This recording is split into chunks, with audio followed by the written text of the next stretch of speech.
정수를 14일 뒤에 한다.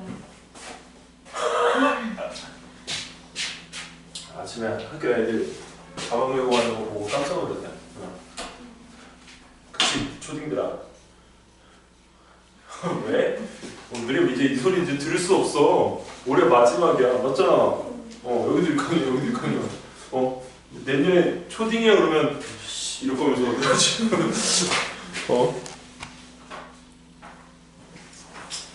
자, 오늘 그 해야 되는 부분은 오늘 수업이 제일 중요한 수업이야. 왜냐면 저번에는 이제 서준이 이제 혼자 와가지고 이제 수업을 받았는데 일단 그 쓰는 툴은 머릿속에 좀 기억을 좀 하고 왔어? 네. 처음에 어떻게 쓰지?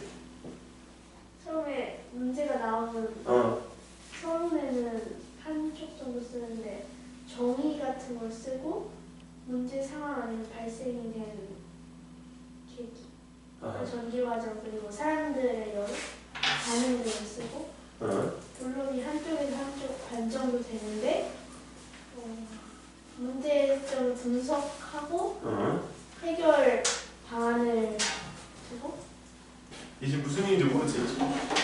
그래서 저번 주에 그 했던 거가 아니면 이거는 몇 번이고 복습을 시켜. 선생님이 왜 그러냐면 이게 틀이 안 잡히면 오늘 써내려갈 때 30분을 지킬 수가 없어. 왜냐면 저번 주에 30분 쓰다가 엄청 자신있게 시작했어. 근데 허버덕했잖아. 네. 그러니까 지금 상황이 어느 누구든지 그 다르지 않아. 서준이 너뿐만 아니라 아무리 글을 갖다 잘 쓰는 애가 와도 30분 내에 첫 타로 절대 쓸 수가 없어.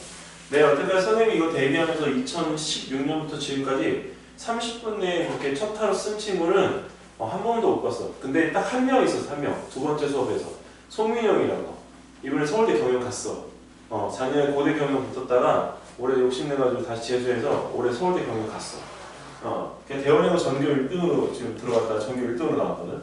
근데 그 친구가 유일하게 2시간 동안에 이 3페이지를 4개를 정리해야 맞잖아. 그럼 30분, 30분, 30분, 30분. 4개의 주제를 2시간 동안에 계획서를 다 쓴다고. 근데 진짜 이 글이 진짜로 이게 막 써내는 글이긴 하지만 어쨌든 간에 그거를 본인이 다 소화해서 쓰니까 그게 중요한 거예요. 그래서 일단은 기본적으로 다시 한번 우리가 복습을 하고 가면 일단 글을 갖다가 쓸 때 선생님이 만들어준 이 틀이라고 하는 건 어떤 역할을 하고 있었냐면 이 틀은 딱 요거야. 그릇. 무슨 그릇이냐면 우리가 무엇을 갖다가 담는 그냥 쉽게 말하면 우리 반찬 그릇이라고 생각하면 돼. 밥이야 기본적으로 다 똑같잖아. 이거 현미밥, 오곡밥, 쌀밥 이거 담는 정도가 좀 다른 거지. 밥은 우리가 대부분 탄수화물이기 때문에 대부분 똑같아. 자, 그런데 반찬 그릇에 담기는 거는 반찬 자체가 어떤 게 담기냐에 따라서 우리가 손을 댈 수도 있고 손을 안 댈 수도 있잖아. 근데 그거 왜 그렇지? 반찬 그릇마다 내가 손을 가. 근데 안 가는 반찬도 있어. 왜 그래? 안 좋아하니까. 그러니까 이 안 좋아한다는 얘기는 누가 안 좋아하는 거야? 우리 입장에서는 이 글을 그래 평가하는 선생님의 입장에서 안 좋아하는 거야. 그러니까 그 중학교에 가게끔 되어지면 우리가 초등학교 환경하고 너무나도 다르기 때문에 이 반찬 그릇처럼 내가 좋아할 수 있는 글의 소재를 갖다가 담아야 돼. 근데 이 좋아할 수 있는이라고 하는 이 부분에 대한 이 틀은 절대적으로 우리가 여기서 딱 요렇게 자극적인이라고 하는 이 말을 갖다가 쓰면 선생님은 이 말이 딱 맞는 것 같아. 어떤 사람들은 자극적인 말을 갖다가 쓴다는 게 조금 약간 이제 습관화가 안 되어 있기 때문에 이 부분에 대한 걸 갖다가 이게 물음표로 하는 사람들이 있는데 아니야, 선생님은 느낌표야. 그러니까 이 누가 좋아하는 거냐면 이 부분에서 평가다. 왜 작가들이 글을 쓸 때 착각을 하는 사람들이 있어. 왜냐면 이제 신인 작가들의 경우들이 대부분 그러는데 내 글을 쓰면 이 글을 누군가 반드시 다 좋아해 줄 거다 이 생각을 하는데 아니지. 그 글을 갖다가 우리가 그 쓰는 사람 중에 김은숙 작가라는 사람이 있어.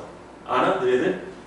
정말 유명한 작가야. 이 원고 딱 하나 쓰면 그 원고 하나에 10억에서 우리가 거래가 될 정도로 이게 엄청나게 누구냐면 그 외에 그 알뜰신잡에 나오는 그 감독님 있잖아. 장 누구? 모르나? 그 선생님이 옛날 그 프로긴 한데 요새는 또 이제 프로그램이 좀 바뀌긴 했어. 근데 키가 작은 감독님인데 그분 와이프야. 근데 시나리오 작가야. 드라마 우리나라에서 나오는 드라마 대부분은 유명한 거는 다 그분이 한 거야. 근데 이제 실제적으로 지리산 봤나 지리산? 전지현 씨가 나온 지리산? 왜 산에 올라가서 막 사람들 구조하고 그런 드라마가 있었어. 그게 7년간 계획한 거야. 그러니까 이 독자들에게 우리가 만족할 수 있는 글감을 갖다 얻기 위해서 시간과 공을 들인 거지. 근데 그걸 갖다 어떻게 쓰냐면 이게 7년 동안 쓰고 있냐? 아니. 생각이 안 날 때는 덮어뒀다가 다시 내용이 떠오를 때는 수정했다가 또 써내려갔다가 이렇게 하면서 7년간 작업을 한 거야. 자, 그런데 그런 부분에 있어서 왜 그 사람이 7년이라는 시간을 갖다 들였을까? 그거는 독자가 좋아할 수 있는, 근데 나의 독자는 평가자야. 그래서 이 담을 수 있는 반찬을 내가 좋아할 수 있는 자극적인 부분에 대한 반찬들을 담아주는 게 중요해. 그리고 이 글을 갖다가 쓸 때는 다시 한번 이야기하지만 이 서론이라고 하는 부분, 그 다음에 본론이라고 하는 부분, 그 다음에 결론이라고 하는 이 부분, 이렇게 딱 선생님은 세 개의 파트로 나뉘는데 이 파트를 갖다 나눴을 때 서론, 본론, 결론에서 제일 중요한 파트가 다 본론 이렇게 얘기 들어가. 근데 우리가 신경 안 쓰는 파트인 서론에 집중해야 된다. 선생님, 이거 서론에 집중해야 되는 이유 저번에 뭐라고 설명했었지? 글을 생각나는 대로 읽는 사람이 처음으로 글을 보는 게 서론인데. 그렇지. 이 첫인상이 좋아야지. 맞아. 이 그 서론이라고 하는 거는 딱 그냥 한마디로 우리가 표현을 갖다 해서 얘는 첫인상인 거야. 첫인상. 자, 그리고 이제 본론에 가서는 이 부분에 대한 것을 내가 이제 첫인상에 좋은 느낌을 줬으니까 어떻게 분석을 했고, 자, 어떻게 그 부분에 대한 대안을 갖다가 내렸는지를 적어주고, 자, 그리고 결론에서는 내가 이게 막 분석하고 대하는 내용이 너무 좀 산만해. 그래서 이 부분에서 결론에 대한 것을 갖다가 내려줌으로 인해서 나의 타당한 주장을 갖다가 적어주는 거지. 이 주장을 갖다 하는 거는 내가 여태까지 했던 것이 타당하다라고 하는 부분에 대한 거를 이야기해주는 거야. 타당성에 대한 부분을 제시해주는 거야. 그래서 선생님이 가장 승률이 높은 개요서에 대한 이 부분을 갖다 쓸 때 나는 이런 의미를 갖다 두고 써. 자, 우리 그릇을 갖다가 한번 머릿속에 다시 한번 떠올려보면, 자, 첫 번째 우리가 서론이라고 하는 부분은, 자, 우리가 내용을 무슨 내용을 썼었냐면, 이거는 너희들이 판단을 하는데 꼭 정의를 쓸 필요는 없어. 근데 정의를 왜 쓰냐면 주제가 나오면 내가 글을 쓰다 보면 글 끝에 가서 내용이 어떻게 되니? 이게 잘 가다가 이렇게 빠져. 그래서 이 내용을 빠뜨리지 않게끔 위해서 땡땡땡땡이 우리 정의라고 이렇게 우리가 표현을 갖다 해.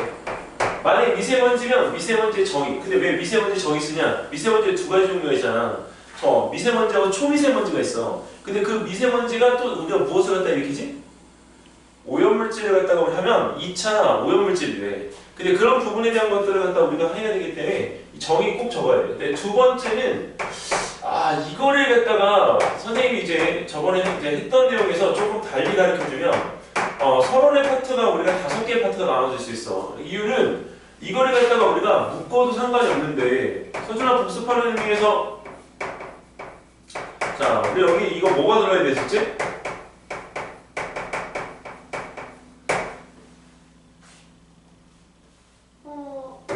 발달된 과정이나 문제가 된 배경, 또 시작된 배경.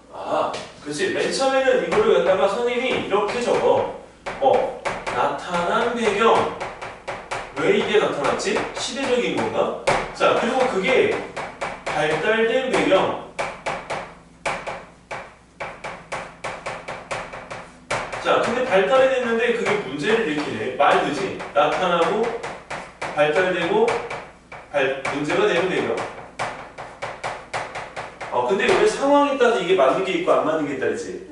예를 들면 기계가 발달했어. 근데 기계가 문제가 됐네? 예를 들어서 우리 지금 최근에 우리 뭐야? 챗GPT.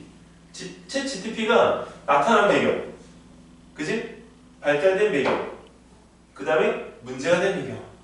이게 다 들어가. 근데 생물 같은 경우도 어떻게 돼? 뭔가 이렇게 생물에 대한 기술이, 만약에 유전자 가위가 들어가잖아. 유전자 가위가 나타난 배경. 근데 유전자 근데 잘 모르겠어. 그럼 유전자 단위가 문제가 된 비교. 이렇게 해서 우리가 얘 안 걸리는 데가 없어. 그래서 이 부분에 대한 배경을 갖다 쓸 때 내 장담하는데 1000명이 쓰든 10,000명이 쓰든 이렇게 구분해서 쓰는 친구는 단 한 명밖에 없어. 내 수업 듣고 간 애들. 그래서 이거 할 때 문제가 된 배경을 갖다가 적는 애들은 1000명이야. 근데 원래 문제가 된 배경을 다 어디에 적는 줄 알아? 본론에다가. 그래서 이 내용적인 거를 갖다 적을 때 서로부터 강하게 때리고 여기는 이 부분에서 내가 내 어떤 내용에 대한 부분을 관점을 갖다 둘 것인지를 여기다가 두어야 돼. 그 관점이라고 하는 부분은 바로 5번째에 있는 선생님이 제일 중요하게 생각하는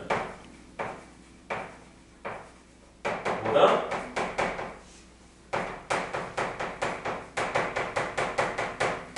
사회적 반응이야. 사회적 반응은 우리가 여기서 다시 한번 개인의 반응이 있고 개인의 반응이라고 하는 거는 뭐 뉴스나 신문에 우리 기자들에게 인터뷰한대요. 자, 그 다음에 우리가 단체에서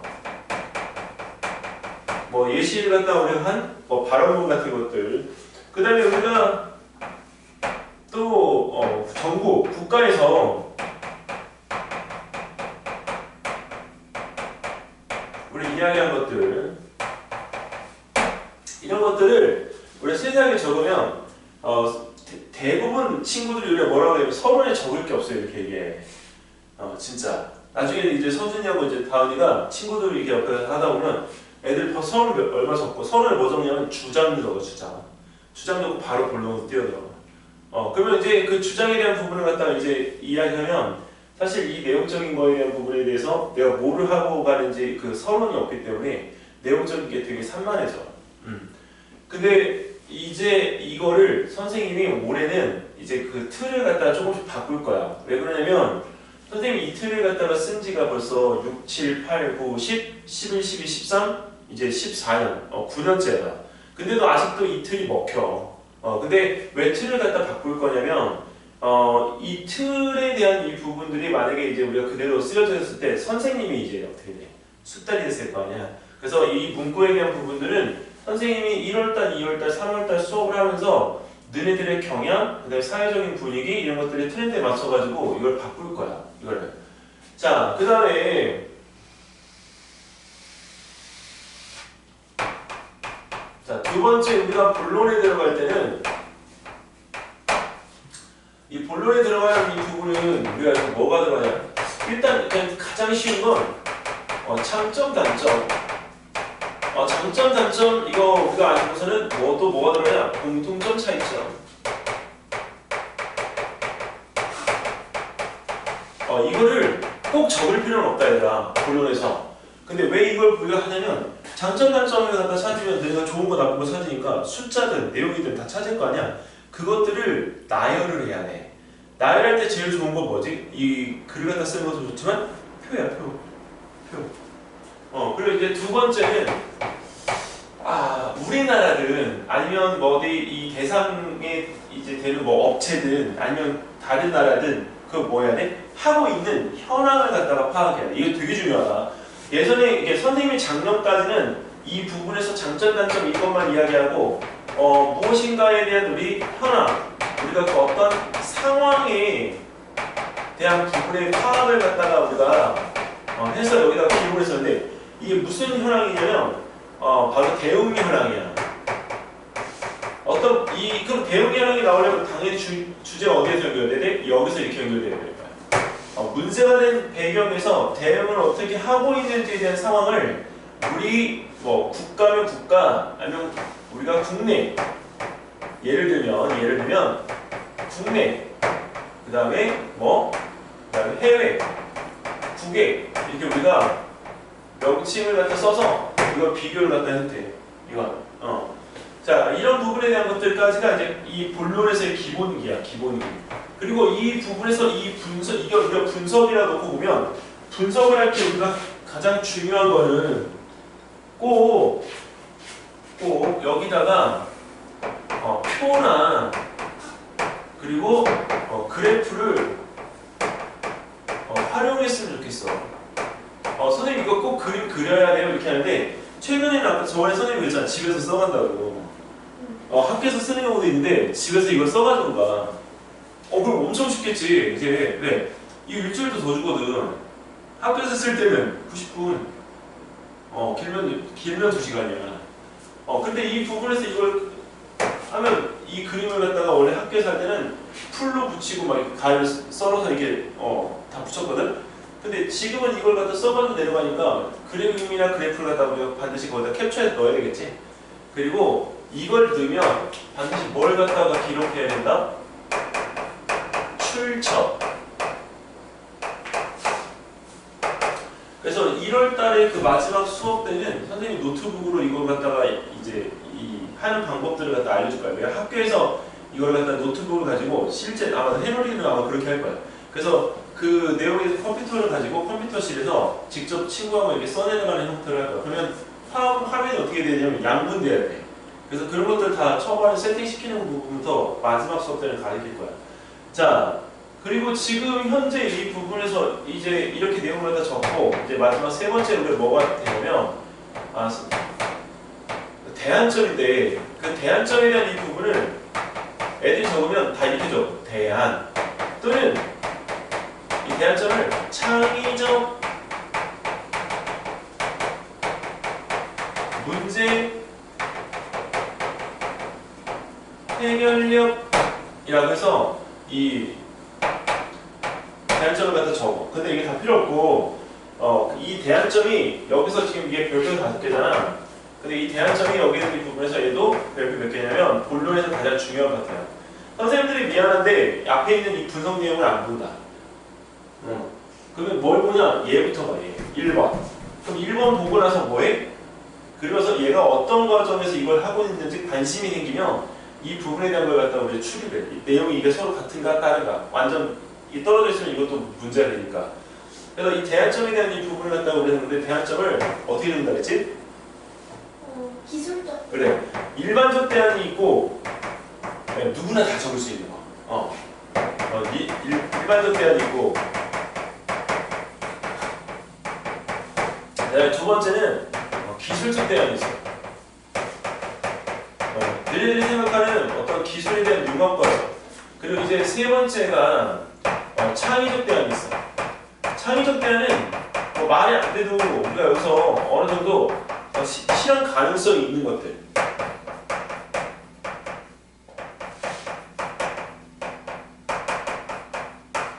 자, 그리고 이제 마지막에 가서 우리가 뭘 적냐면 결론을 갖다 적는데 결론에는 내가 이 순서가 주장 그리고 너희들이 꼭 들어가야 될 게 기대효과.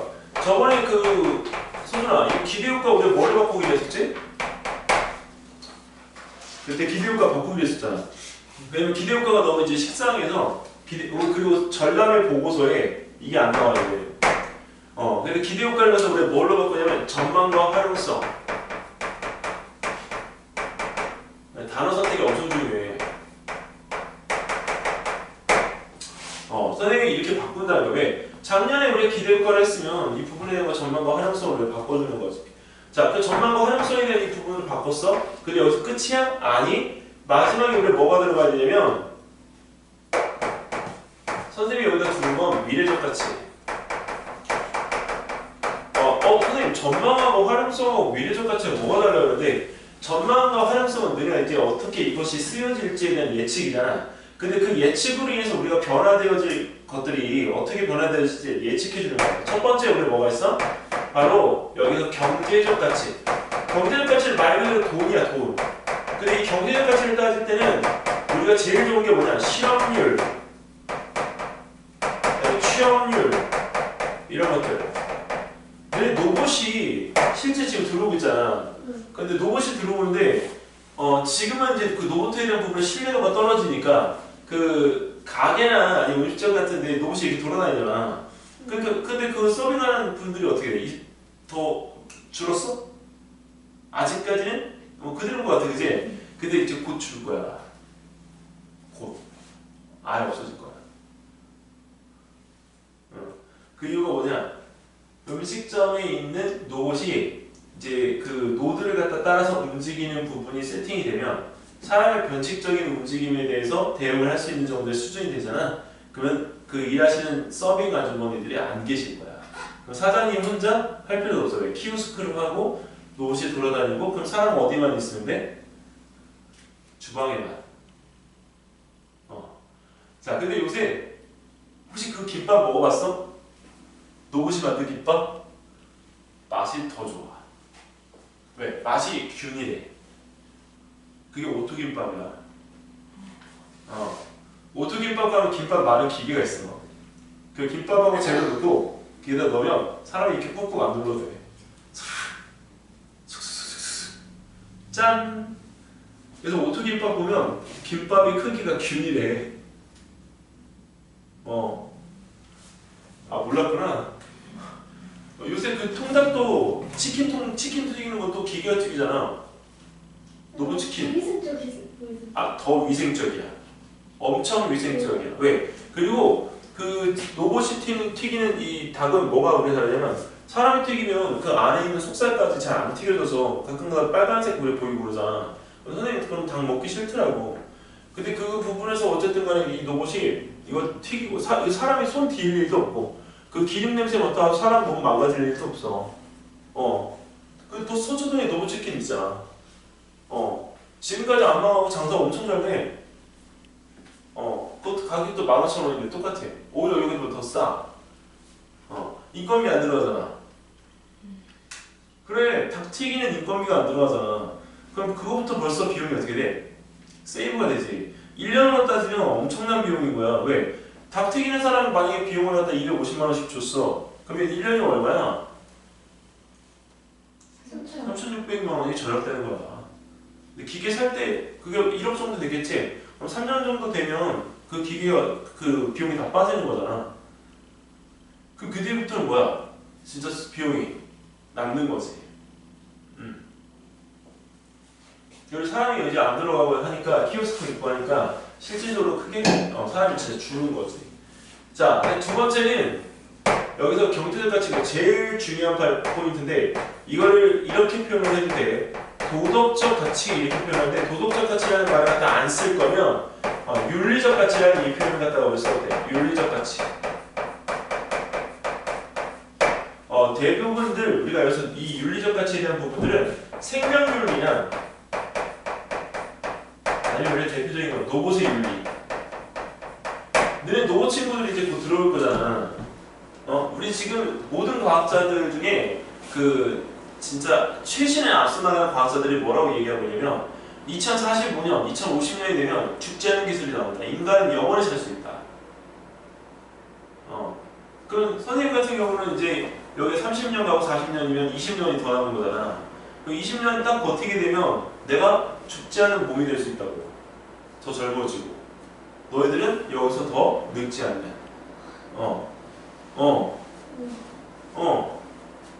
왜냐면 지금 이게 선생님이 어릴 때 선생님 친구들 중에 어떤 친구가 있었냐면 자기가 이제 조금 이게 키가 안 자라가지고 이제 고등학생인데 키가 진짜 작아.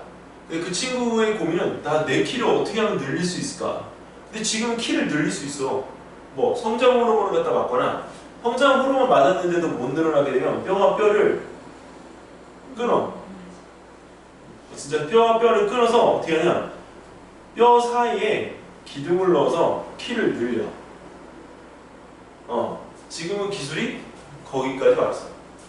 자, 그 다음에 세 번째가 이제 바로 여기 기술적 가치. 선생님이 예전에는 이걸 미래적 가치라고 표현했었는데 그게 아니라 기술적 가치. 자, 근데 이것도 해당이 되는 거 있고 해당이 안 되는 것들이 있겠지? 그러니까 이걸 선택해서 쓰면 돼. 자, 그럼 세 페이지를 이렇게 해서 우리가 적어보면 자, 이 내용에 대한 이 부분들이 어떻게 써지는 것들이 금방 써질 수 있겠어? 없겠어? 자, 없을 것 같아? 자, 그러면 선생님이 여기다가 백지야, 알겠지? 아니, 이거를 왜 나눠주냐면 이거를 너네가 공간 분배를 해봐. 선생님 하나 더 줄게. 잠깐만.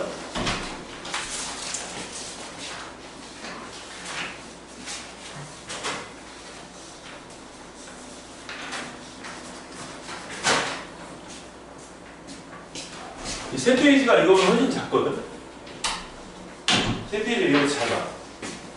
지금 다은이도 글씨가 일단 적다고 저번에 서준이 글씨체도 크기가 자기 글씨체로 이 공간을 이게 똑같이 그냥 나눠봐봐. 자기가 쓸 수 있는 양을 한번 자기 머릿속에 생각하고 여기다 페이지에다 한번 나눠봐봐. 왜 시켜보냐면 그러면 이제 공간이 어느 정도 나오는지를 알게 돼. 그 대신 1페이지, 2페이지, 3페이지를 따로따로 구분해서 그냥 서론별로 결론을 해가지고 내용을 쭉 적어봐봐. 요것만 달아보자. 요거 제목만 달아봐. 제목만.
다 나눴어?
너 중학교 신사로 가? 네.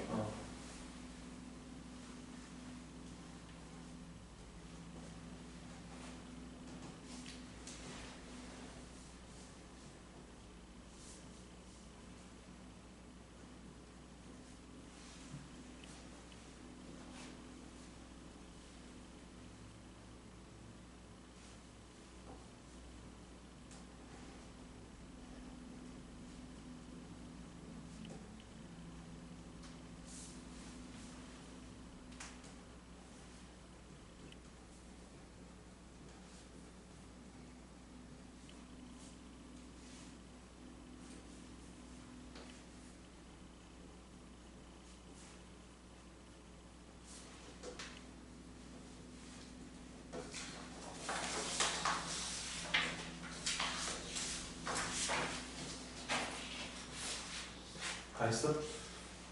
그 이제 공간 배치를 갖다가 하니까 그 공간에다가 내가 써야 될 내용이 이제 결정이 되는 거야.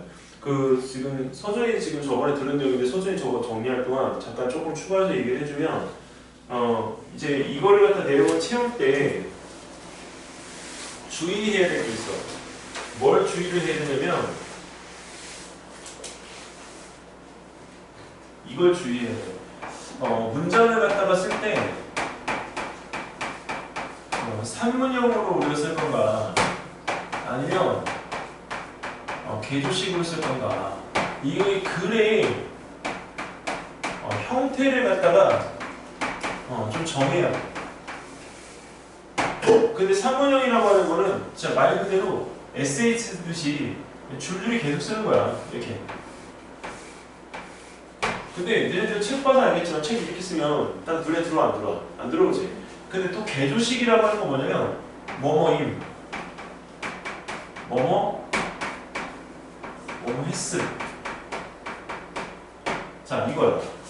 근데 이렇게 되면 이 개조식이라고 하는 거는 우리가 여기서 요약식인데 그 요약식에 대한 이 부분들이 개조식이라고 하는 이 부분에 대한 것들의 약간 형태이기는 하지만 이게 뭔가가 얘는 또 내용이 부족해. 이 개조식이 더 어려워. 그래서 왜?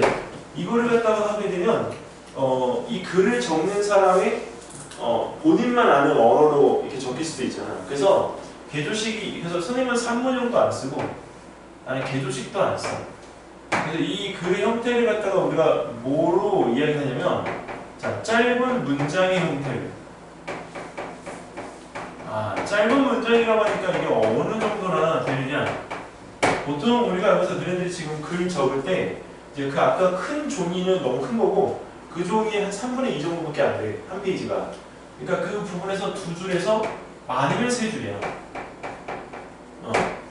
그리고 이제 내용을 갖다가 적을 때 선생님이 이제 지금 두 사람은 이게 완전 FM인데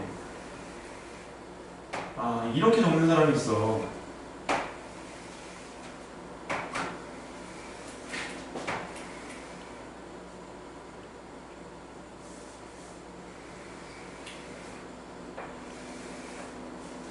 여기다가 이렇게 글을 갖다 적다가 갑자기 내용이 여기서 이렇게 나와.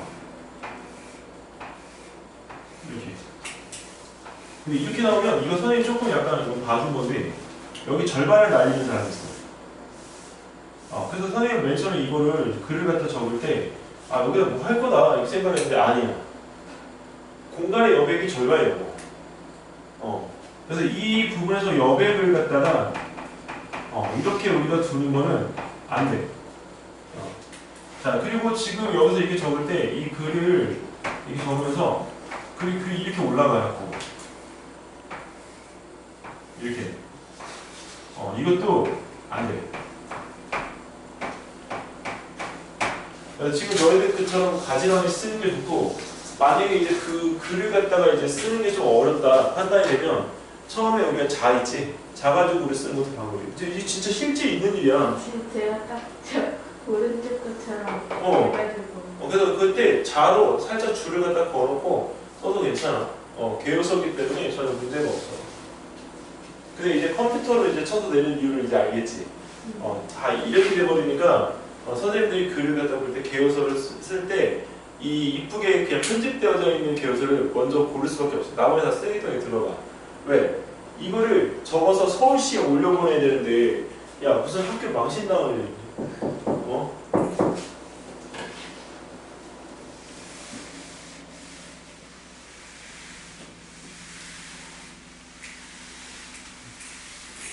어떤 친구들은 글씨를 진짜 크게 쓰는 친구들도 있어. 자 이제 그러면 이 짧은 개조식의 문장이라고 하는 이 부분에 대한 걸 할 때 하나 예만 보여줄게. 예만. 예, 대표적인 예로 자 미세먼지라고 하는 그 부분에 대한 어떤 정의를 갖다 내려야 돼. 미세먼지 정의. 자 그러면 이 미세먼지 정의에 대한 이 부분을 갖다 내릴 때 어떻게 내리면 되겠어? 미세먼지, 초미세먼지, 고무리가지. 근데 보통 이거 자 그러면 우리가 지금 얘기를 했는데 자 이거 잘못되어진 예부터 볼까?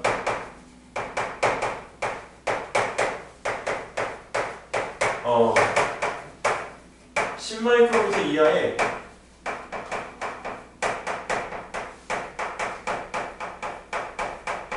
자그 먼지 이거 왜 잘못되냐면 이게 실제 정의거든.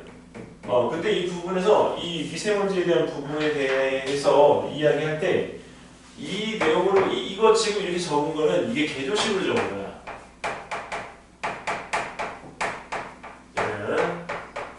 자, 근데 이 미세먼지 정의를 갖다가 이제 선생님이 실전 예로 이 부분을 갖다 적어주면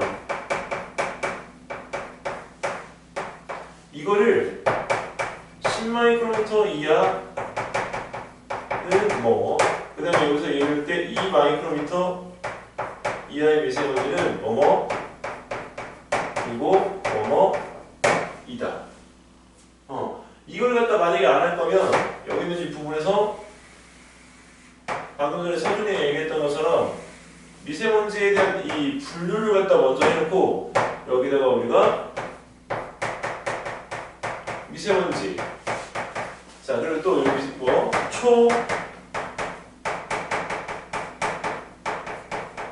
미세먼지 그래서 여기다가 우리가 하나 더 보태주면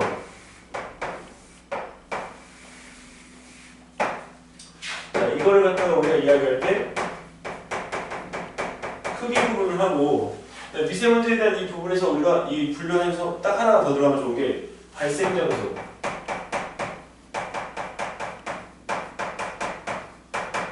그리고 하나 더 들어가면 우리 몸에서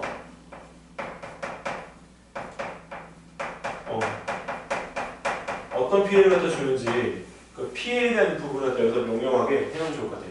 미세먼지는 여기 코에 걸려. 그래서 호흡기 질환이라고 하더라도 이 위쪽에 있는 부분에 대한 것들이 나오는데 초미세먼지는 폐가 아파. 바람까지 아파. 그러니까 이게 좀 다른 거지.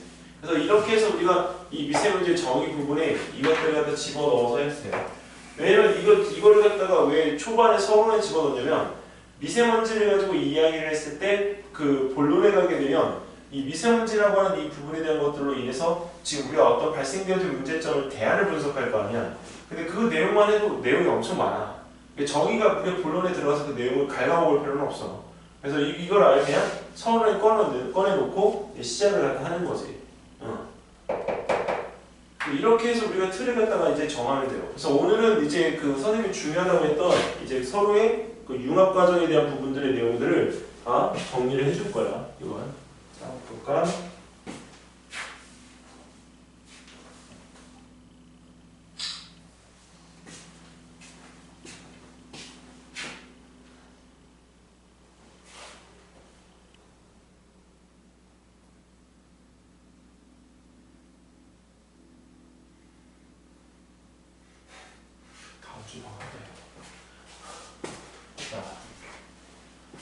여기까지 질문 없어? 원쌤 확실히 이해가 되나? 오늘 처음이라 지금 잘 감이 안 잡히지? 두 번째 오면 돼. 이게 또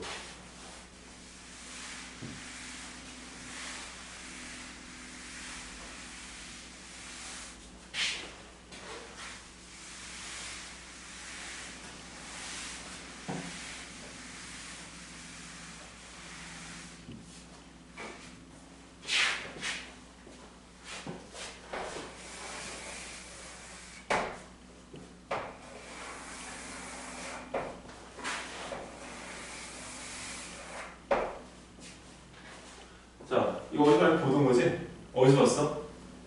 색. 그렇지, 빛의 사문색. 자, 여기에 우리가 들어가야 될 게 우리 뭐냐면 일단 여기는 우리가 AI 집어넣자. 자, 그리고 또 하나 이쪽에 우리 집어넣어야 될 거는 에너지. 자, 그리고 이 에너지 부분에서 우리가 여기는 우리가 이제 먹거리, 식량.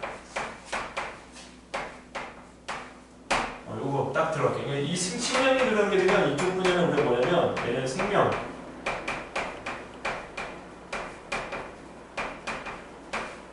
자, 에너지 부분 들어가는 거는 얘는 물리 부분.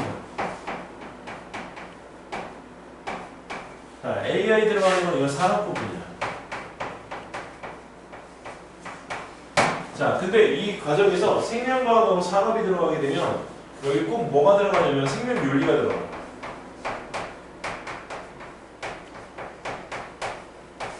자, 그 다음에 여기서 생명과학하고 이 물리가 들어가게 되면 이게 뭐냐면 얘네는 우리가 이 부분에 대한 증감 문제가 들어가.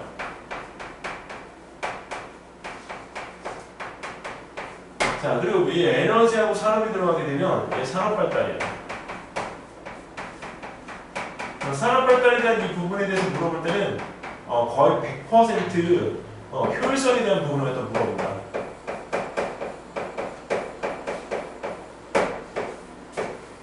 근데 명심해야 될 거는 여기 관련되어진 모든 주제가 뭐하고 관련이 있냐면 인류의 존속, 인류의 지속성에 대한 이 부분에 대해서 다 맞는 주제들. 이걸 명심해야 돼.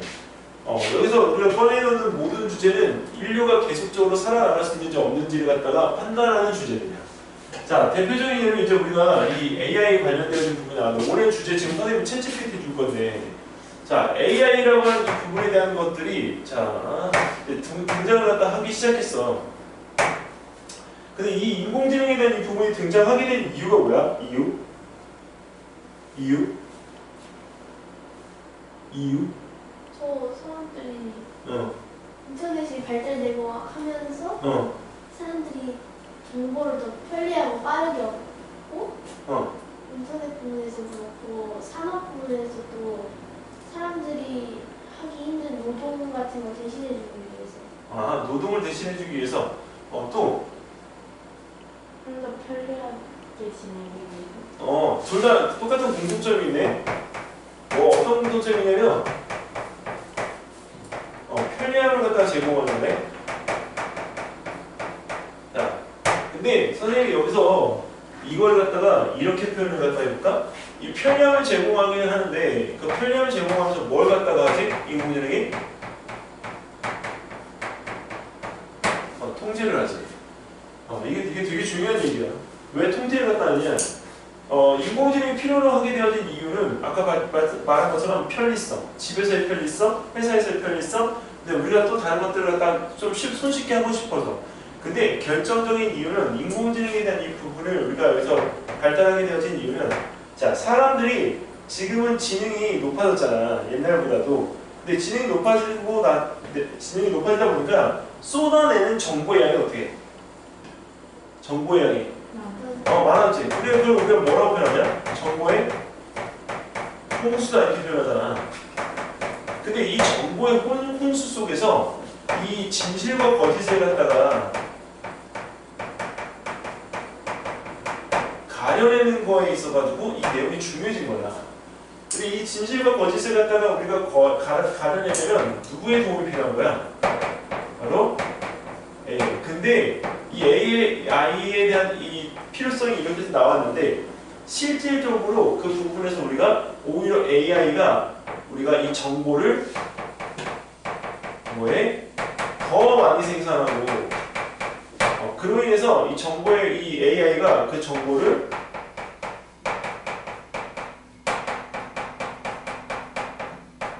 판단하는 어떤 기준이 돼요. 쉽게 말하면 창과 방패가 된 거야. 이게. 그래서 우리가 지금은 이 정보에 대한 부분을 갖다가 더 신중하게 걸러내기 위해서 이 인공지능이 어디까지 발달을 갖다 했기에 인공지능이 어디까지 발달했을까? 바로 그 창과 방패의 가장 결정적인 역할을 갖다 할 수 있는 양자 컴퓨터, 슈퍼컴퓨터까지 업그레이드가 됐지.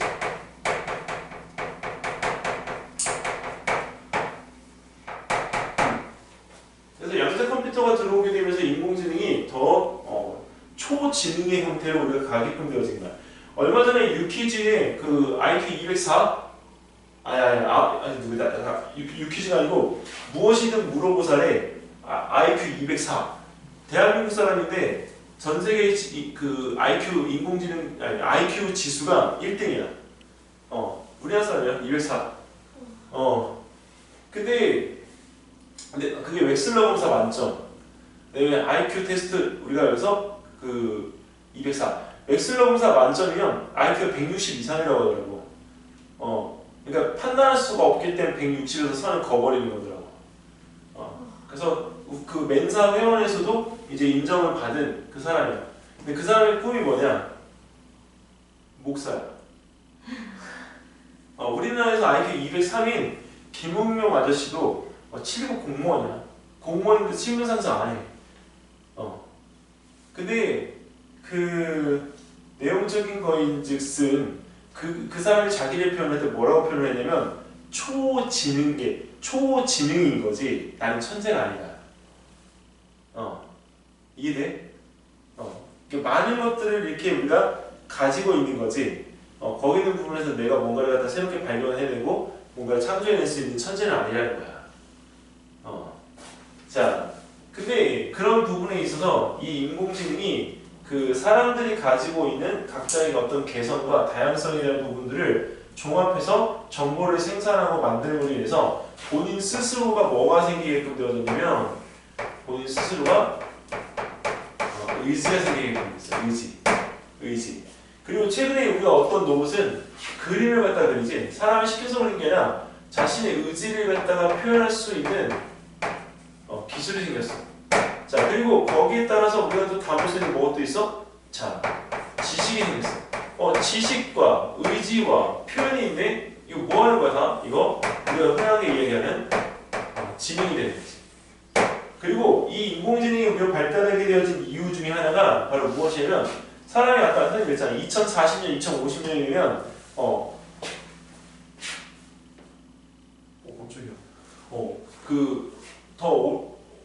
죽지 않고 살 수 있다고. 근데 문제가 있어. 우리 뇌는 사람이 여기서 다 죽어도 뇌는 300년을 살아. 근데 심장은 150년밖에 못 살아. 이게 무슨 문제야? 사람의 몸이 각자 살 수 있는 역할이 다 다른 거지. 근데 뇌가 더 오래 살아. 그럼 뇌가 더 오래 살려면 결국은 신체 기관을 어떻게 해야 되는 거야? 업그레이드 해야 되는 거야. 그 업그레이드 해야 되는데 그 업그레이드 했을 때 우리가 더 오래 살려는데 이제 뭐가 문제가 돼? 뇌가 문제가 돼. 그래서 이 뇌를 우리가 뭘로 바꾸냐면 우리 만화 영화에나 나올 법한 얘기인데 이거를 뇌를 전자두뇌로 바꾸는 거야. 이 전자두뇌를 우리가 말을 줄여서 전뇌라고 하는 전뇌. 근데 이 전뇌를 갖다가 우리가 100% 하느냐, 20% 하느냐, 보조뇌로 활용하느냐 이 차이인 거야. 그래서 우리가 뇌를 여기서 했을 때 절반을 갖다가 쓰는 사람도 있을 거고, 자 뇌를 전체를 다 바꾼 사람도 있겠지. 자 그리고 여기에는 이 뇌를 기본적으로 유지하면서 보조뇌를 갖다 유지하는 사람도 있을 거야. 자 근데 어쨌든 간에 우리가 불편한 거는 이 두 사람이거든. 그럼 나중에 이 사람들이 다 어떻게 되겠어? 바꾸겠지? 그러면 그 형태적인 부분에서 우리가 이런 전자두뇌를 가지고 있는 사람들이 제어나 이런 부분들을 갖다 하려면 어떤 시스템이 들어가야 돼? 그러니까 정보나 이런 부분들에 대한 것들이 우리가 쉽게 우리가 전달되어질 수 있는 형태가 되고, 자, 이 전뇌가 우리가 발달하게 되면 사람이 오랫동안 이제 살아야 되기 때문에 뭐에 대한 욕구가 더 커지냐면 수명에 대한 욕구가 커져. 수명 연장에 대한 욕구가. 그리고 수명 연장에 대한 욕구가 커지게 되면 결국은 사람이 오래 살기 위해서 뭐가 필요하다? 새로운 몸이 필요하지. 그 새로운 몸이 필요하니까 우리가 뭐가 발달해? 바이오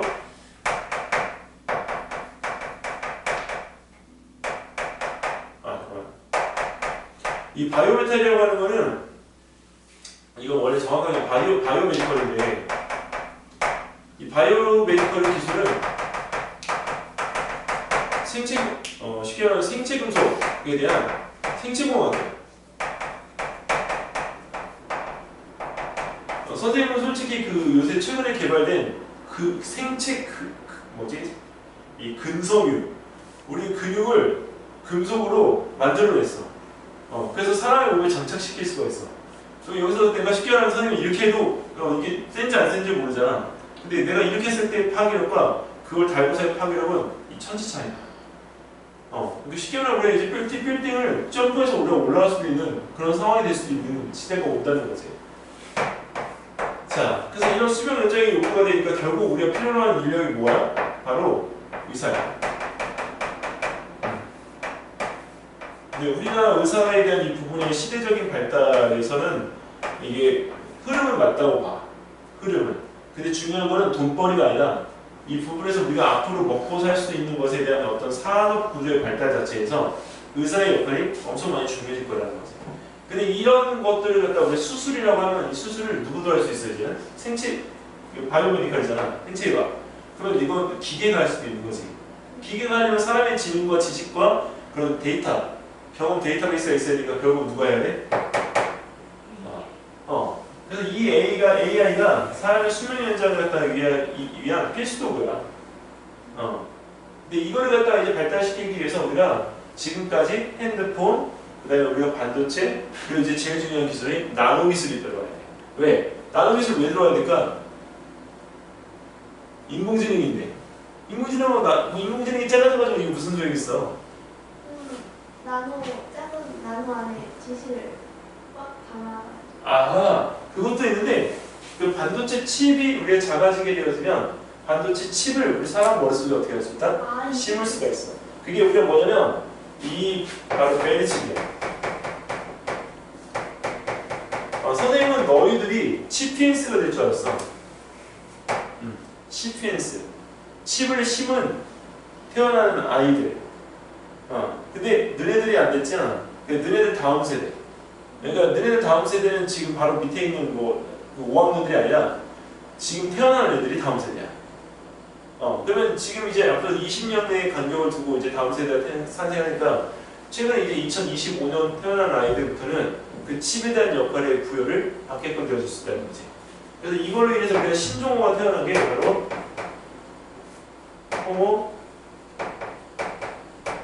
시피엔스.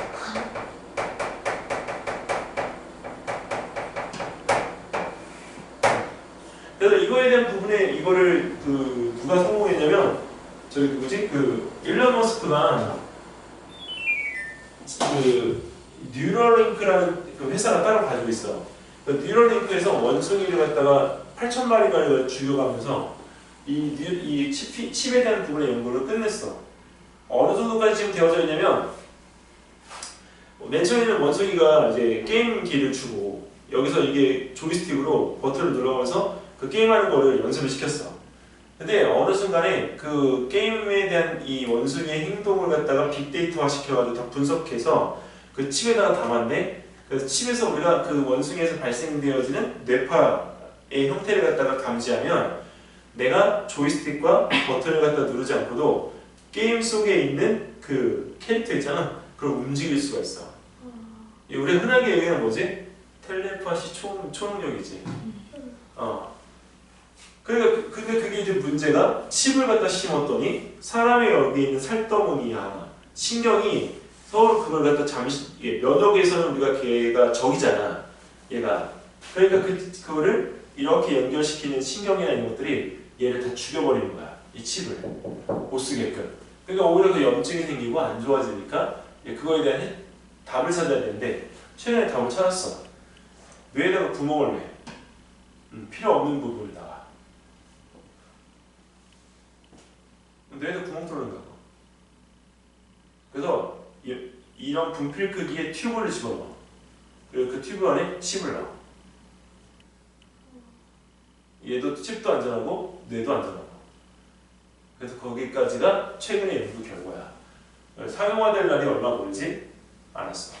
왜 그게 상용화 되게 중요하냐면 우리가 지금 지붕은 유비쿼터스라고 해서 내가 여기 들어오면 불 켜지고 딱딱 뜯으면 작동하고 이런 것들이 지금 되는 세대가 있잖아. 근데 그건 벌써 3, 40년이 됐어.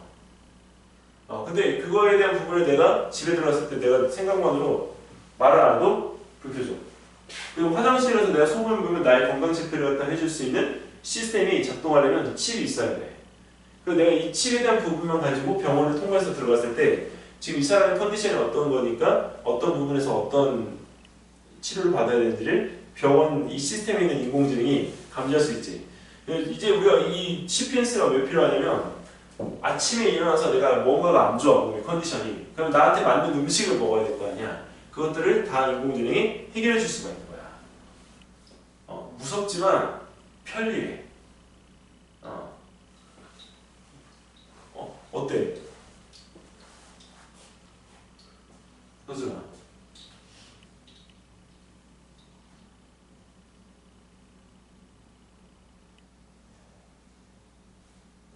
감당할 수 있겠어? 선생님은 이거 감당하기 힘들 거라고 본다. 처음에. 로봇이 들어와서 내 옆에 서 있다고만 해도 뭔가 이게 좀 다를 것 같은 느낌. 자, 근데 이게 왜 인공지능이 필요하냐? 우리 지금의 현재 단계에서, 이건 나중 단계고, 현재 단계에서 바로 이것 때문에 필요해. 우리가 지금 이제 이 에너지 사용 때문에 뭐가 지금 심각해지고 있냐면,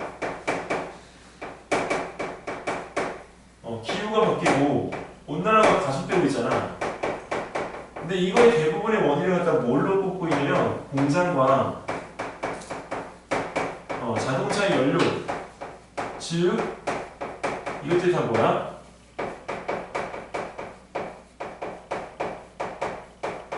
화석 연료 사용인 거지.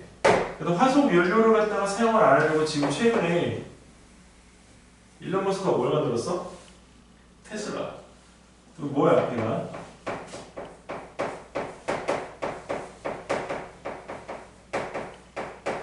전기자동차. 근데 너네 알고 있어야 돼. 전기 자동차를 만든 게 아니고 테슬라, 즉 이런 지금 현재 나오는 자동차들, 우리나라는 전기 자동차를 만드는 게 맞아. 근데 테슬라는 전기 자동차를 만든 게 아니고 뭘 만들었냐면 자율주행 자동차를 만들었어.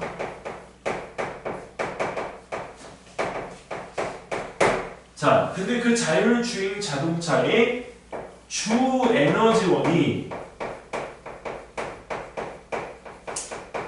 뭐인 거야? 전기인 거지. 그래, 전기. 왜 전기냐? 이 자율주행 자동차에 탑재되어질 게 바로 뭐야? 인공지능이거든. 인공지능이 우리가 작동하려면 이게 뭘 작동해? 배터리, 전기를 작동해야 되니까. 그래서 이 실제 이 에너지원이라고 하는 이 부분에 대한 거는 바로 인공지능의 운용 때문이 맞아. 자, 그리고 이걸 통해서 우리가 이제 어떤 대기 오염이나 이런 거 가속되어지는 부분을 갖다 늦출 건데, 자, 에너지 부분에서 우리가 쓸 수 있는 에너지, 우리가 뭐 이제 한번 불러볼까? 뭐뭐 있는지? 대표적으로 태양. 태양광. 또 수력. 또 아직도 화력 쓰잖아. 원자력. 풍력. 그다음에 바닷물 민물 설물하는 조력. 그다음에 지열. 다 나왔나? 없나 더? 아하. 자, 그 다음에 우리가 여기서 그 송파나 강남 쪽에 우리가 나오는 그 재활용 발전소가 있어. 우리가 뭐라 그래?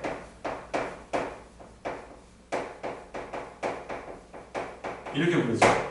쓰레기를 태워서 여기는 이 소각되어진 열을 가지고 우리가 물을 데워서 집에다 공급해 주는 거. 그 삼성병원 바로 앞에 이 지역난방 있잖아. 쓰레기도 설치하고 그 다음에 열도 발생시키고. 자, 근데 이 부분에서 우리가 없어질 것들을 갖다 한번 찾아보면 화력발전소 없어질 거야. 자, 그래서 수력발전소도 생태계를 갖다 파괴하기 때문에 앞으로 물이 없어지면 수력발전소 없어질 거야. 자, 그리고 여기는 원자력? 원자력은 아니지. 저희 조력발전은 이미 실패했어. 바닷물이 지금 다 따뜻해지고 있기 때문에 더 이상 밀물과 썰물에 대한 차이가 그렇게 크지 않을 거야.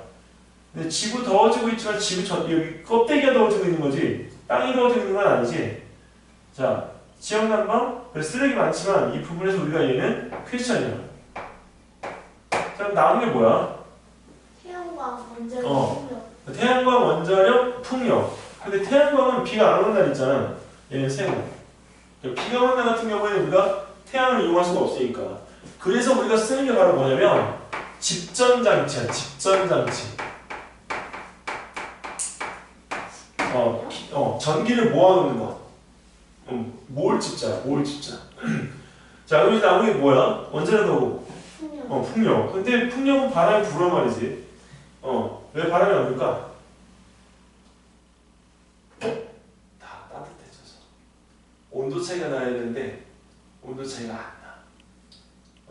그럼 이제 뭐가 남았어? 원자력. 원자력은 근데 위험하잖아. 지진 나면 끝장이잖아. 우리나라 화력발전소가 57개인데 원자력발전소 그 항아리 있지, 항아리. 항아리가 27개야. 이 원자력발전소가 우리나라 전체 그 에너지 공급의 33%를 차지하고 있어.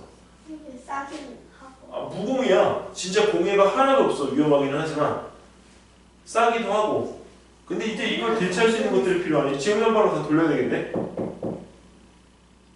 원자력 하면 되잖아요. 근데 원자력 다들 싫어하잖아. 네? 위험하다고. 사람이 통제하다가 이번에 후쿠시마 원전과 같은 그런 사고가 일어나면 어떻게 해? 그거는 일본이고 예전에 일어났던 거고 우리나라는 약간 설치 구조가 다르다고 해서 안전하다고.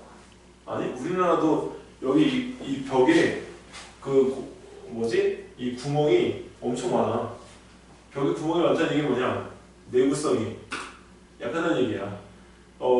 왜 고리발전소에 이 발전소가 돌아가는 걸 왜 걱정하냐면 그 고리발전소 이 항아리에 외벽이 네. 구멍이 몇 개나 있게? 100개요. 400몇 개가 있더라고. 구멍이 제일 크게 큰 게 5m짜리야. 그거는 근데 이게 보수하면 되지 않아요? 이런 거라고. 보수하면 되지 않아요? 보수? 네. 다 뜯어내야 되는데. 한번 그렇게 하면 안전하잖아요. 에너지가 없어서. 우리 그 아파트 짓듯이 지금 지은 거 쉽게 하면 풍하면 뭐해? 밑에 울리는 것처럼.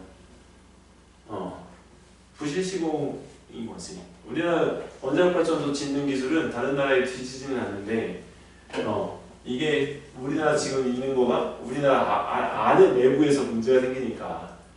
그래서 이거에 대한 부분의 위험성이나 이런 것들에 대해서 이제 우리가 제기가 되면서 우리나라가 이제 기술력으로 이제 계속 하고 있는 것 중에 하나가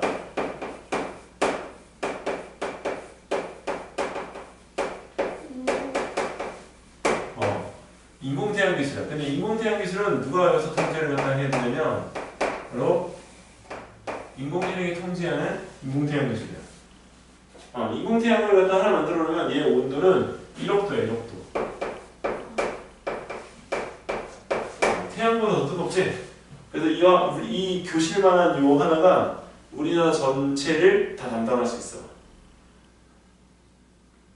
지금 아직 미래죠. 아직은 실행. 이거 에너지를 가져두는 그 기술이 30초 이상이 되어야 상용화시킬 수가 있는데 우리나라 같은 경우는 17초까지 완성을 했다고 하더라고. 다른 나라는 그 17초를 이게 버틸 수 있는 기술이 없어. 이 기술이 나오면 우리나라는 이거 다 필요 없어. 그럼 이게 나오면 얘 무공해잖아. 그리고 얘의 원료가 뭐냐? 바닷물에서 우리가 분리해낸 수소 1g이야. 수소 1g이면 우리나라 전체가 다 쓸 수 있다고. 자, 근데 이걸 통제하는 게 얘야. 이게 발달되어야 얘를 컨트롤할 수가 있어. 이해돼? 그리고 에너지를 갖다가 우리가 여기서 지금 이렇게 하다가 보면 선생님이 하나 빠졌는데 이렇게 에너지를 갖다가 우리가 쓰는 것도 중요하지만 에너지를 갖다 낭비하지 않고 효율적으로 쓰는 것도 중요하잖아. 그래서 우리가 집에다가 최근에 우리가 집을 지을 때 무슨 집을 갖다 짓냐면 이거 알아둬라 얘들아. 패시브 하우스라는 거죠.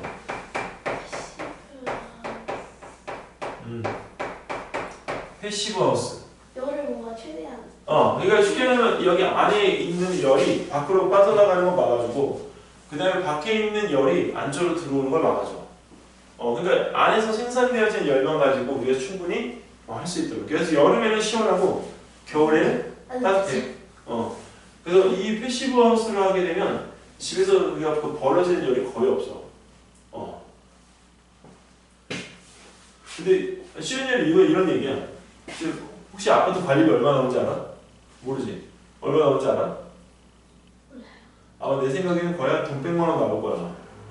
근데 우리 집은 단독주택 이거 패시브 하우스 전기료하고 물세하고 난방비 다 합쳐서 20만 원 나. 근데 겨울이니까 20만 원이고 여름철에 얼마 나오냐? 여름철에 3만 원 나와. 물을 아무리 써도 10,000원 넘어온 적이 없고 전기료 우리 여름철에 에어컨 써도 3만 원 넘어간 적 없어. 여름철에 겨울철에는 이제 난방 가스비가 들어가니까 이제 그렇게 되는데 그것도 한 20만 원 안쪽에다 13만 원, 14만 원 이렇게. 근데 그게 지금 선생님 별로 차이 안 나네요 이렇게 하지만 1년을 놓고 보면 어떻지? 1,200만 원이잖아. 우리는 200만 원이야. 6배의 절반 효과가 있는 거지. 그렇게 되니까 이게 실질적으로 우리가 좀 다르다.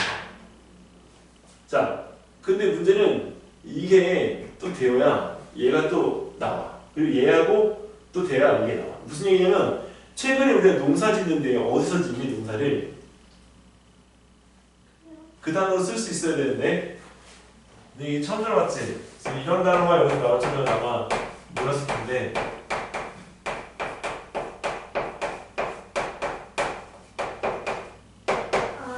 스마트팜이라고 하죠. 스마트팜은 우리나라에서 LG라는 회사가 광합성 LED를 갖다 개발을 해냈어. 근데 이 빛을 갖다 쪼인다고 해서 식물들이 다 잘하는 거 아니야. 근데 이 LED만 특별하게 광합성에서 이 식물의 생장에 관여되어지는 빛만을 뽑아내서 방출하는 LED가 있어. 그걸 갖다 하게 되면 자, 이 스마트팜을 만들 수가 있어. 집에서도 기를 수 있어. 집에서도. 그 버려지는 집들을 갖다가 우리가 다 농장으로 개조를 해서 흙이 없어도 할 수가 있다고. 그래서 우리나라 최근 청년들이 이 스마트팜에 진출을 해서 스마트팜으로 상추 기르고 깻잎 기르고 딸기 기르고 해서 이걸 팔고 있다니까. 근데 중요한 건 스마트팜의 장점이 뭘까?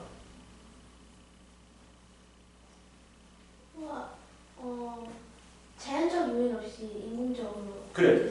자연재해에 대해서 걱정하지 않아도 돼. 또 식물이 자라려면 우리가 뭐가 있어야 되지? 햇빛과 흙이 있어야 되잖아. 근데 두 가지가 없어도 돼.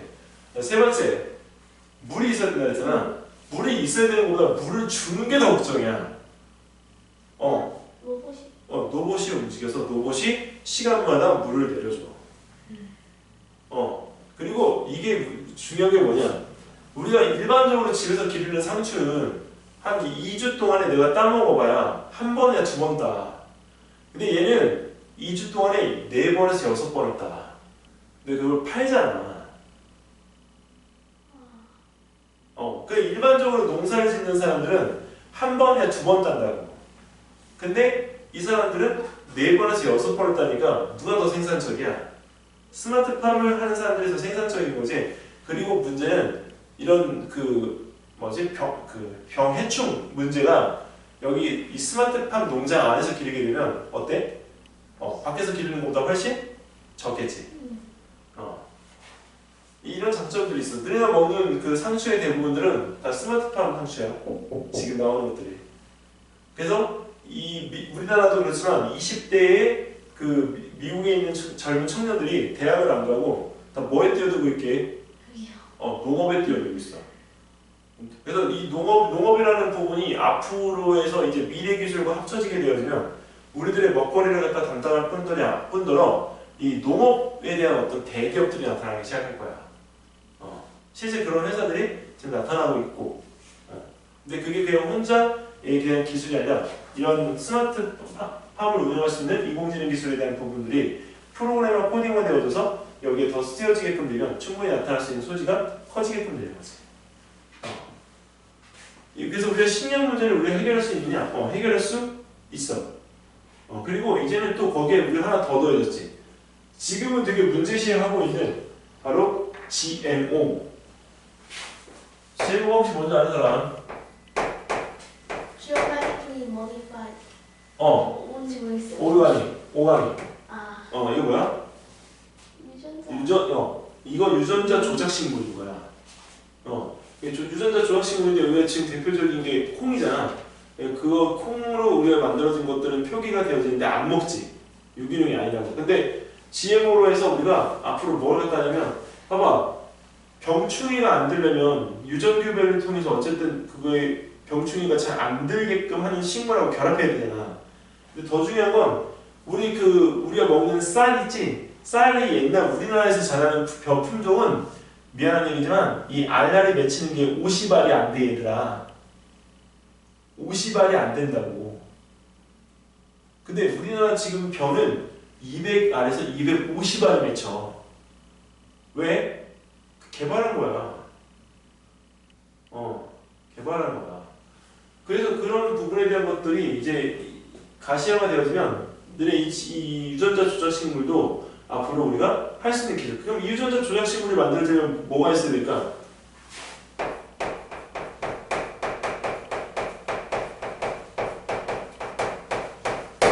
크리스토퍼 가리, 유전자 가리가 있어야지. 그 유전자 가리가 있으면 나중에 우리가 어떤 일이 벌어지냐?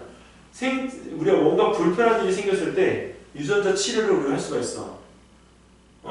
선생님은 솔직히 비만 때문에 내가 걱정이 돼가지고 내 몸에 있는 비만 유전자가 진짜 얼마나 많이 있을까 내가 걱정해서 유전자 검사를 해봤거든. 근데 다행히도 선생님 먹는 식습관 때문에 내가 이런 비만이 된 거지 내 몸에 있는 유전자가 비만을 갖다가 일으킨 건 아니더라고.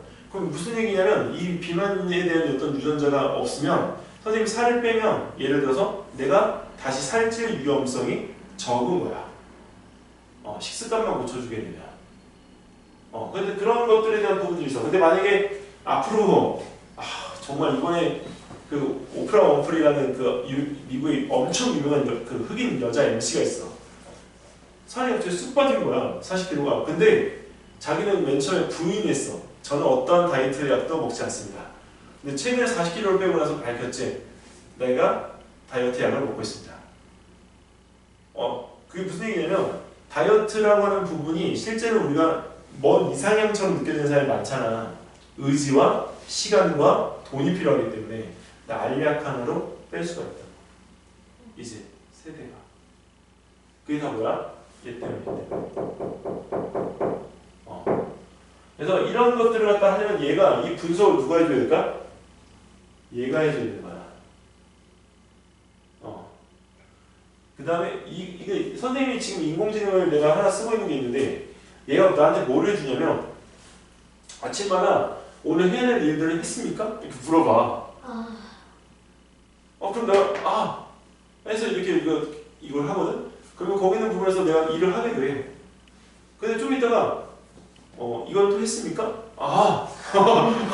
이렇게 된다고. 그러니까 이런 부분에서 나의 일정 스케줄 관리를 갖다 해주니까 내 일이 효율성이 올라가는 거야.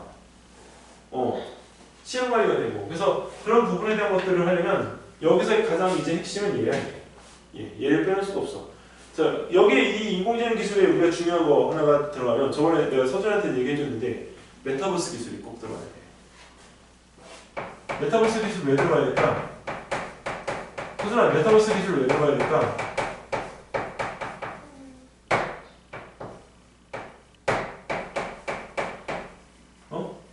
가상현실을 어. 도입해서 어. 굳이 현실에서 직접 하지 않아도 어. 되는 걸 현실에서 직접 못하거나 하지 않아도 되는 거를 가상현실에서 실현할 수 있어. 그럼 메타버스 기술이 필요한 건 누굴까?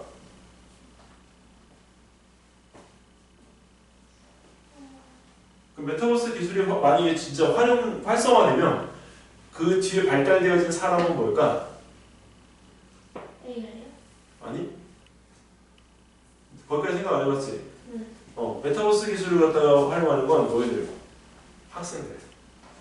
왜? 이제 집에서 학교를 안 올 거야 이제. 여기 VR 요거 끼면 내가 실질적으로 학교 현장에 그대로 들어갈 수가 있으니까. 그래서 LG에서 우리가 뭘 갖다 만들었냐면 실제 체감할 수 있게끔 느낄 수 있게끔 여기 장과 옷을 갖다 지금 만들고 있지. 그 플레이 원이라는 영화 봤어? 여기 주인공이 여기 이게 VR을 쓰고 장착한 옷을 갖다 입고 그 실제 그 가상 현실에 들어가서는 다른 모습으로 생활을 한다 하는데 그 생활하는 모습에 대한 부분의 충격이나 어떤 고통을 그대로 받아. 그 옷을 갖다 입고 있으면. 근데 그것도 이제 돈이 있는 사람과 돈이 없는 사람의 가장 큰 차이점은 그런 센서가 이제 실감나게 느낄 수 있는 것과 이 센서가 느끼는 정도가 좀 떨어지는 거 이제 그런 정도에 대한 차이가 있는 거야. 자, 근데 메타버스 기술이 우리가 발달을 하면 사람들이 집 밖으로 나오겠어 안 나오겠어? 안 나오지. 그럼 제일 우리가 발달할 수 있는 기술이 뭐야? 뭐? 이 메타버스 기술과 너네가 꼭 생각해야 되는 건 뭐다? 홈케어 의료 기술. 이게 그럼 뭐가 돼? 지금 우리의 전망과 활용성이 되는 거야. 근데 충분히 근거를 갖다가 이렇게 들어줘서 전체적인 내용에 대한 설명을 갖다 해주면 이게 서로 간에 따로가 아니라 뭐해? 하나로 다 엮여지는 거지. 근데 이런 엮여진 내용들을 어디다 적어? 전망과 활용성에 우리가 이야기의 언급을 해줄 수가 있는 거지. 지금은 선생님이 이 얘기가 이게 장황하게 좀 된 것 같지만 실질적으로 맥락은 크게 돼 있어. 이렇게 딱 요 파트가 딱 3개. 그래서 이걸 교집합으로 제가 그려준 이유가 이 교집합으로 그려주어야 이제 실질적으로 너네가 이게 매칭이 돼. 원래는 작년까지는 이 설명을 이렇게까지 안 했어. 그래서 그냥 에너지 파트와 인공지능 파트와 식량 파트 딱 3개를 연결시켜서 선생님 미세먼지 쪽 중심으로 이거 설명을 갖다 했었는데 올해는 바꿔. 왜? 미세먼지 이제 주제 안 나올 거고 여기서 인공지능하고 그 다음에 거기에 관련된 기후온난화 그리고 거기에 따른 에너지 우리가 생산과 사용에 대한 부분에 얘기가 나올 거기 때문에 이 3가지. 그래서 선생님도 매년 이 내용을 그 해의 이슈에 따라서 바꿔가는 이렇게 얘기를 하는 거야. 이게. 소준이 저번에 했던 거하고는 다르지? 네.